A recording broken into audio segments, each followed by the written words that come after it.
அக்கா என்னடா? அக்கா அவளுக்கு கர்ப்பப்பையில் பிரச்சனை, ஆப்ரேஷன் பண்ணணும் டாக்டர் சொல்லிட்டாங்கக்கா. அது அப்பாவோட சொத்து இருக்குல்ல, இவர் கையெழுத்து போட்டேன்னா நான் விற்று அவளை காப்பாற்றிடுவேங்க்கா. அப்படியெல்லாம் பார்க்காதக்கா, அவள் இல்லைன்னா நானும் குழந்தைகளும் அனாதை ஆயிடுவோங்க்கா. டேய் குடுற பேப்பரை குடுற.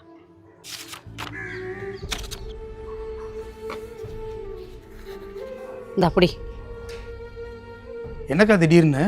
டேய் மாமாவுக்கு ஏதோ கிட்னியில் ப்ராப்ளம்ட்டு திடீர்னு ஆப்ரேஷன் பண்ணுன்னு சொல்லிட்டாங்கடா. ஒரு 2-3 லட்சம் வேணுமாட்டிருக்குது. நான் எங்கே தேடி ஒன்றும் கிடைக்கல. நம்ம அப்பா சொத்து இருக்குல்ல, அது ஒரே ஒரு கையெழுத்து மட்டும் நீ போடுறா. இப்போதைக்கு விற்று மாமாவை நான் சரி பண்ணிடுறேன்டா. மாமா நல்லாயி வந்தோடனையும் எங்கிட்டாவது உனக்கு ரெடி பண்ண காசு கொடுத்துறேன் சாமி. அக்கா எப்போ பார்த்தாலும் சொத்துன்னு பேசிட்டே இருக்கீங்க. அந்த சொத்து இருக்கிறத உங்களுக்கு கண்ணை உறுத்துதா? சொத்தெல்லாம் இப்போ விற்கிற ஐடியாலாம் இல்லை.